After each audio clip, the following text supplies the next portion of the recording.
dhallinyaradani oo ah kuwa iskood isku abaabulay isla markaana qurxin iyo rinjiyeen ka waday dawaaradaha ama goladaha ay gaadiidku ku wareegaan ee ku yaala faras magaalada Berbera ayaanu habeenkii xalay ahaa kula kulannay goobahaasi iyagoo shaqo xoogan ka wada dhallinyaradani oo aanu halkaasi waraysi kula yeelanay ayaa waxay noo sheegeen inay iskood isku abaabuleen isla markaana ay damacsan yihiin inay ka qayb qaataan bilicda degmada Berbera ee ku nool yihiin iyagoona xusay inaanay jirin cid ka caawisay hawshan ay ku jiraan isla markaana ka dambaysa oo hawshani u dirtay dhallinyaradani oo isugu jiray wiilal iyo gabdho ayaa xilliga aanu la kulanay saacadihii dambe xalay iyagoo hawshaasi gacanta kula jira isla markaana qurxin iyo rinjiyeen ku wada goobahaasi aynu soo tilmaanay dhallinyaradani oo aanu goobahaasi kula kulannay xalay saacadihii dambe ayaa waxaanu wax kaga weydiinay xilliga uu fikirkani ku dhashay iyo weliba sida ay u wadaan hawshaasi waxaana sheegeen qaar ka mid ah dhallinyaradaasi oo nala hadlay inaanay jirin cid ka dambaysa ama cid qorshahani ku dhalisay balse fikirkani iyaga ka yimi isla markaana ay sii wadi doonaan halka waxaan ka salaamayaa dhammaan dhallinyartan la shaqeynaysay gobolka waxaan nahay dhallinyar ka mid ah dhallinyartii gobolka saaxil oo isu xilqaantay iyagoo iskooda soo abaabulay waana ciidan ku siinin taageero kala dhiidhiyay deegaankooda bilicdooda ayaa waxaanu sida saxil qaadeen dhalinyaro lagu horeysay oo iyagoo gobolada kale sida Hargeysa iyo Burco kale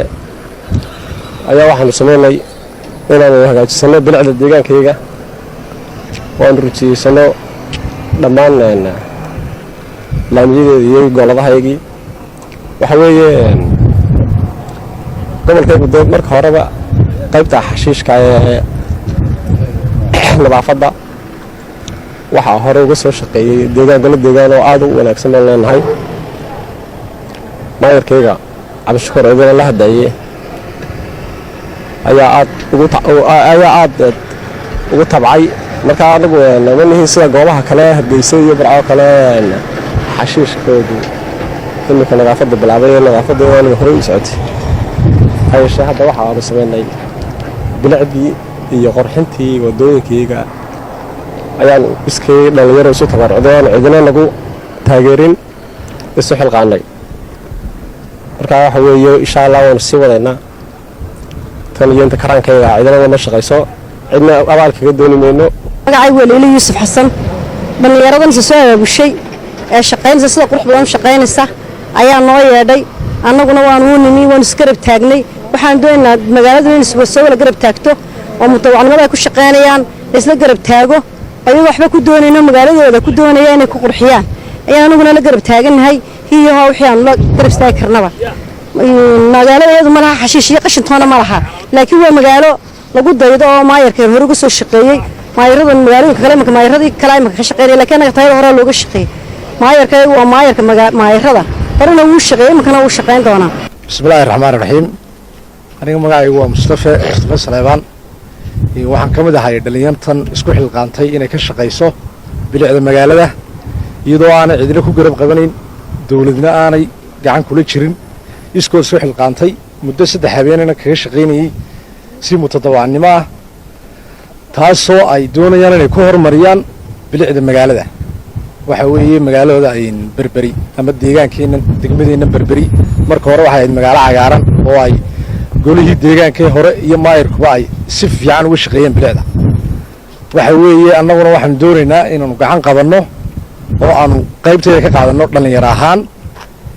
waana la shaqeynaynaa golaha deegaanka cusub waxaanu leenahay sidii ay golihii ka horeeyay ay magaalada bilicdeeda iyo wadooyinkeeda uga shaqeeyeen inaad uga shaqeysaan waxaan doonaynaa cid kasta oo arrinka nagala qayb qaadanaysa oo soo dhaweynaynaa cidna diidi mayno waxa weeye waanu wadaynaa intan iyo in ka badanba raxmaan raxiim magacaygu waa Nimca Wala Muuse waxaan ahay haweenweynaha gobolka Saaxil halkan waxaa noogu yeedhay dhalinyaro inamaa oo ka shaqeeyay shaqada la arkayo marka way nala soo hadlay noo yeedheen insha Allah anu kuma inaan diidin war soo raacnay haddaan haweenweynahan halkan taagan waan u mahadnaqaynaa dhalinyarada abaabishay iyagu iskood isu diyaar garoobay inagu ma nihiin maanta qolada ma nihiin maanta dadka xashiishka iska guraya inagu xashiish ma gurayno waayo waxay noo shaqeeyay maayirkeeni horena inoogu shaqeeyay marka inoo soo noqdo shaqeynaya waayo maanta inaga meel xashiish noo yaal ma jiro waxaan leenahay ku dayasho wanaagsan decorationka quruxda badan ee magaalada soo saaraya aynu soo saarno. magacaygu waa Xijaa Farax.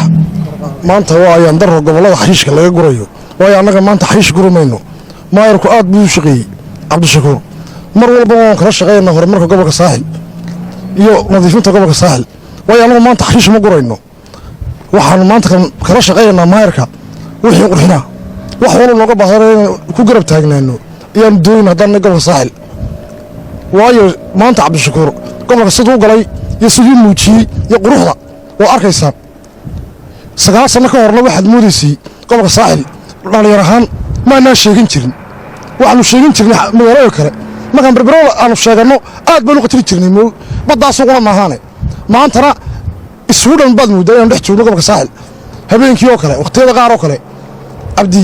wuxuu muujiyay gobolka waxqabad badan soo noqodkiisuna waxaan ogahay inuu muujinayo waxqabad intaa ka sii badan halkan horta ilaahay baa horta mahad iska leh waxaan u mahad celinayaa nimada dhalinyarada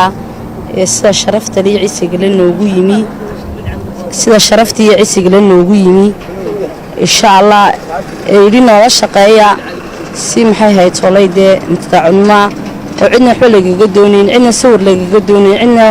cadiyad lagaga doonin oo qof kasta uu leeyahay iska u shaqeyso ayna maas noogu yeelan insha Allah anagu hadii iskood u shaqeysanayaan iskood baan ula shaqeynana waanan ku garab taaganay hadii ilaahay ka dhigo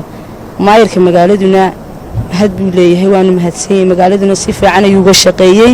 insha Allah harun uga shaqeeyo dubna uga shaqeyn doona